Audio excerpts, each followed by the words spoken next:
There's a certain buzz running through the Celtic support these days, a kind of feeling that only turns up when the club stands at the edge of something new.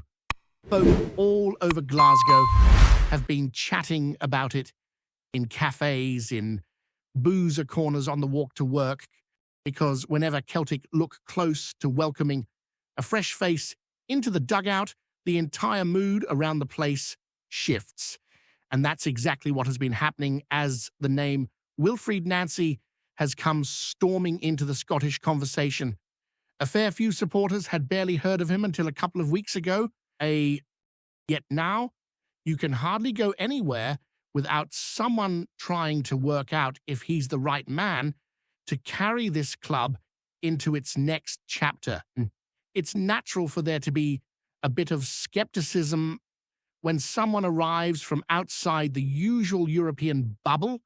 Celtic are no ordinary club, and the supporters know that better than anyone.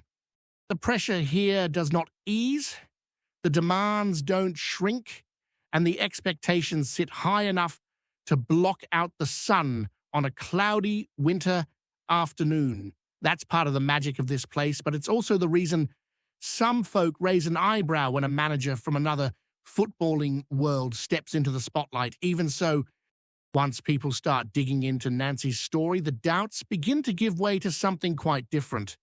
You find a manager who has thrived in a league where nothing comes easy, who has dealt with challenges that most coaches never experience, and who seems to carry a belief strong enough to lift an entire squad. His rise in American football has a bit of everything: drama, resilience, and the sort of determination that shows up only in managers who understand that the sport is built on more than tactics and formations. His time at Columbus turned out to be bigger than anything happening on the pitch.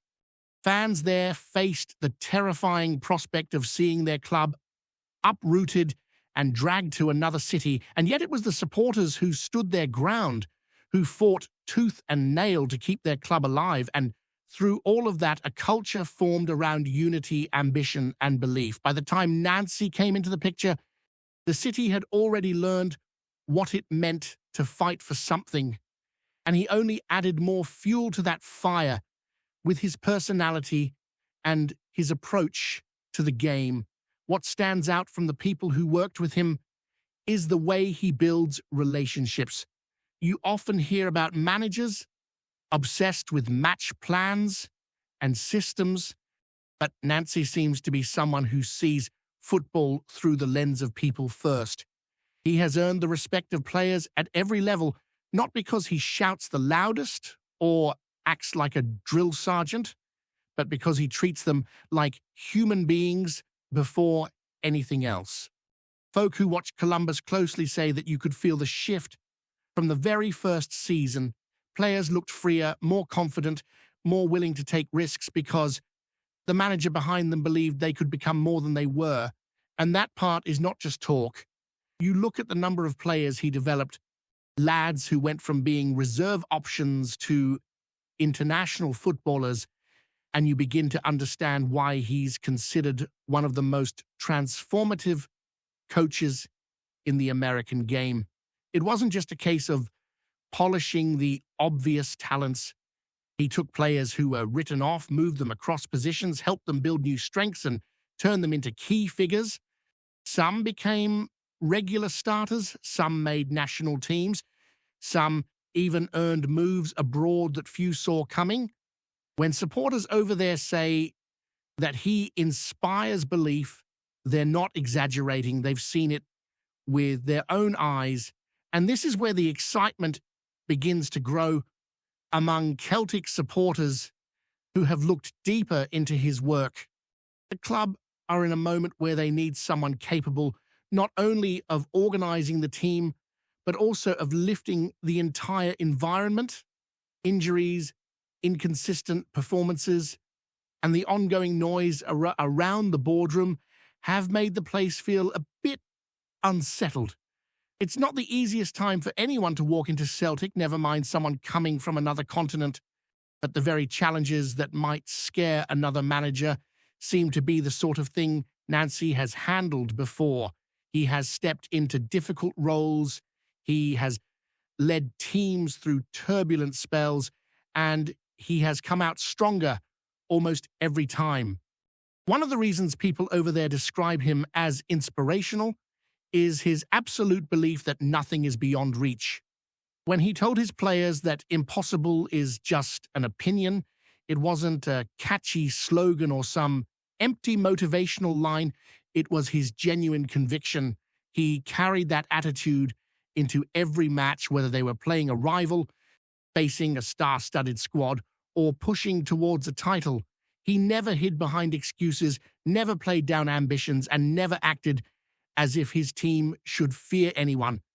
Supporters fed off that, the players fed off that, and even the city around the club began to feel it. Here in Scotland, where the football culture is loud, passionate, demanding, and sometimes brutal, having a manager who radiates that kind of confidence might be exactly what the team need. Celtic fans don't want someone who shrinks from pressure. They want someone who can stand in the middle of a storm and say the club can still rise. Nancy looks like the type who does that naturally. But of course, there will always be some who wonder whether success in America translates to success in Glasgow. That's fair. It's a different style, a different tempo, a different world entirely. Even so, you can't ignore the fact that he succeeded in a league built around parity, where dominance is incredibly hard to maintain, and where every season brings a different set of challenges. The man has led teams to finals, lifted trophies, and navigated competitions where nothing comes easily. He has built squads that played brave football, fast football, and smart football. And more importantly, he has convinced players to believe in something bigger than themselves. If he brings even half of that mentality to Scotland, he'll give Celtic not only a new style, but a new sense of identity, the kind that sticks with supporters long after the final whistle. And for a club that thrives on emotion, connection, and ambition, that might be the spark needed to move forward again, especially in a season where the team have been crying out for someone capable of unifying the dressing room and igniting the support in the stands. That is why more and more people are opening their minds to the idea that Wilfried Nancy might be exactly the kind of leader capable of steering Celtic into a new phase, even if the road ahead looks complicated at first glance. Let's keep going, lads and lassies, because the story Disney stop where we left it. After the first wave of chatter swept across the terraces and the pubs up and down the country, the situation only grew louder, sharper, and more intense. Like a storm rolling in over the Highlands, folk were talking, shouting, arguing at full voice, and every one of them had a different take on what this new twist meant for the club and for the season that's been nothing short of a roller coaster so far. You couldn't walk into a cafe, a barber shop, or even down the high street without catching bits of heated debates flying left and right, because people here care deeply, maybe too deeply, but that's the way we're built. But the truth is, after all the noise and the speculation, the team itself seemed strangely calm, like they kent something the rest of us, didn't it? Behind the scenes, the players were training with a bit more bite in every movement.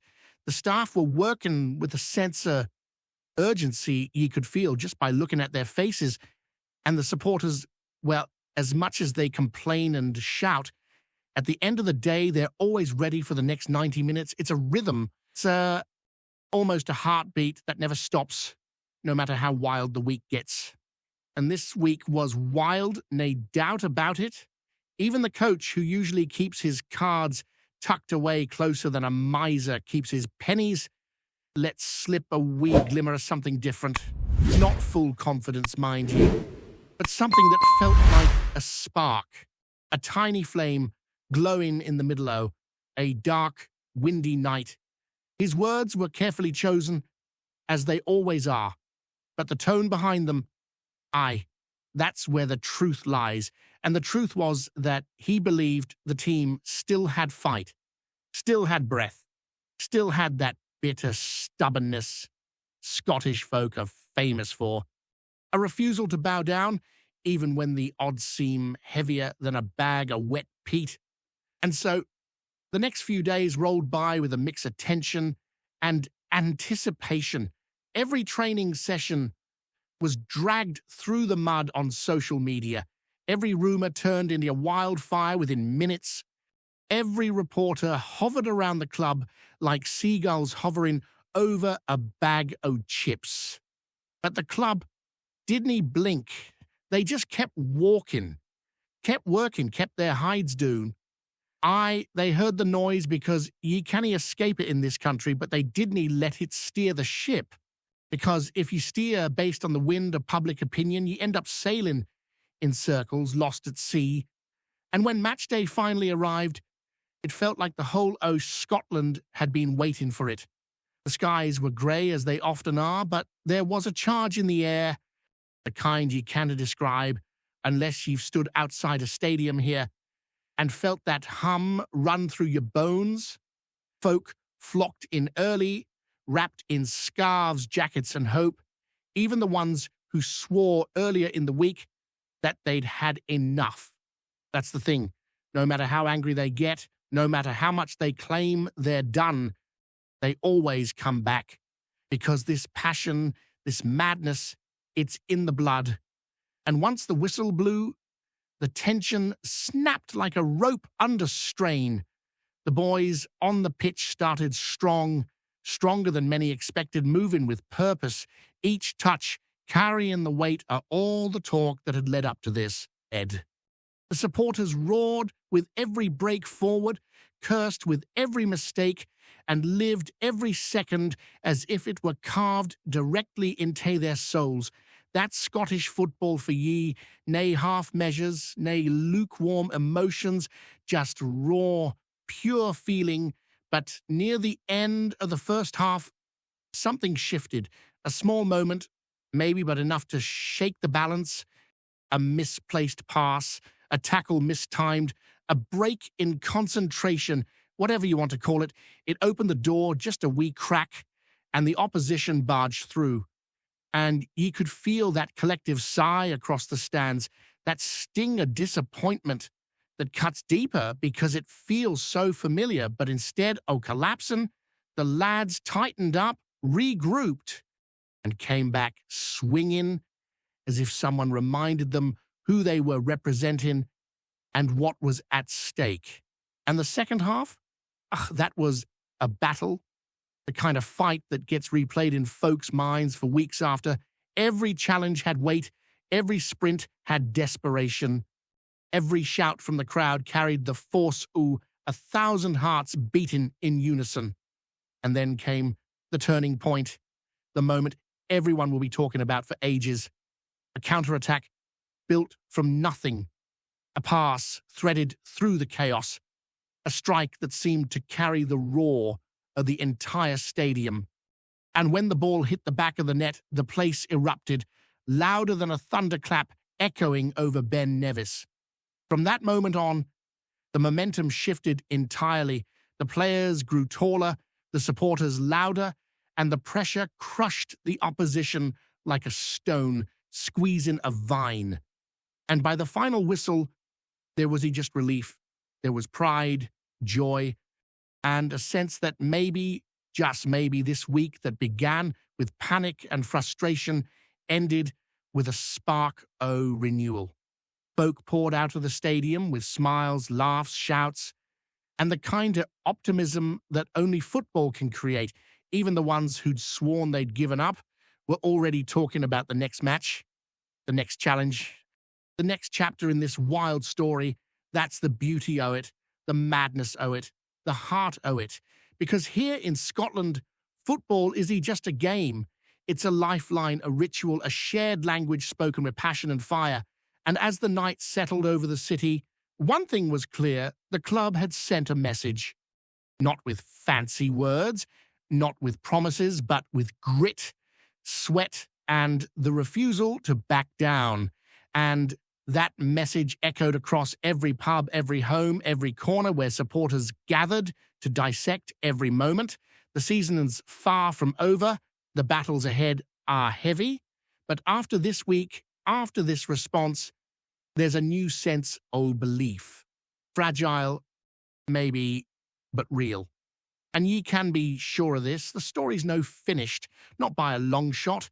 There's more drama ahead, more twists, more nights where hearts pound like drums, and we'll be right here, watching, shouting, feeling every bit of it together.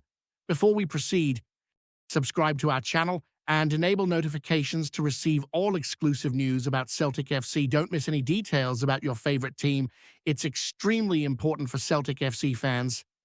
A hush of excitement has been swirling ruined Parkhead, the kind that starts as a low murmur in the stands and builds into a full-blown roar across the East End, words seeping through the corridors and spreading like wildfire across supporters' WhatsApp chats, is that Celtic have quietly wrapped up a deal for Josh Doig, the Scottish left-back who's been carving a reputation for himself abroad. Nothing's been shouted from the rooftops yet, mind you, but the whispers are loud enough that folk are starting to take them seriously. The talk goes that the board moved swifter than a Highland gale, nudging ahead of rival interest and setting the wheels turning for a move that could shift the whole direction of the season. Supporters hanging a boot Kerrydale Street have been muttering that Doig's arrival could be the spark the side has been crying out for. A proper modern fullback with the legs to gallop up the flank and the composure to defend like steel when the pressure bites. Some say the coaching staff have been tracking him for ages. Others swear the deal came together in a whirlwind after a single call. Nobody's offering confirmation, yet everybody seems certain. Inside the pubs near Glasgow Cross, punters have been leaning over pints, insisting this is the kind of signing that signals intent. A young Scot returning home with continental polish, slipping straight into a system desperate for width, drive, and a bit of swagger. Even the usual cynics, the ones who can find a dark cloud in a blue sky, are conceding that this could be a belter if it all pans out. There's a sense, almost tangible, that something's shifting. The rumor feels too persistent to be idle chat, too detailed to be mere wishful thinking. Whether the club planned it as a statement or just seized an opportunity, the buzz is undeniable. And if the whispers prove true, supporters reckon Celtic might just have pulled off the kind of move that doesn't just tweak a campaign, it transforms it. Hello, fan. Don't forget to like and subscribe to the channel, as it means a lot to Celtic FC. Also, share your opinion about the news in the comments below. See you in the next video.